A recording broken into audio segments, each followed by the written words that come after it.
السلام علیکم سامعین، ہماری خبر کا عنوان ہے فیض العزیز نوری میں 7 حفاظ کرام کی دستار بندی۔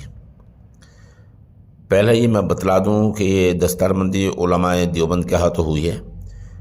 یہ ویڈیو میں آپ دیکھ رہے ہیں، یہ خانقاہ بوڈیا کے سربراہ اور آل انڈیا مسلم پرسنل لا بورڈ کے صدر حضرت الحاج حافظ پیر جی حسین احمد قادری مجددی دامت برکاتہم ہیں، جو مستجاب الدعوات ہیں، نیک آدمی ہیں، اور ان کی تعلیم یہی ہے کہ اللہ کا حق ادا کرو، بندوں کا حق ادا کرو اور مل جل کر رہو، کسی کو نقصان نہ پہنچاؤ۔ بہرحال اس ادارے کے نگراں ہیں مولانا محمد راشد رحیمی، اور یہاں اساتذہ میں قاری محمد ناصر اور قاری قربان قاسم وغیرہ شامل ہیں۔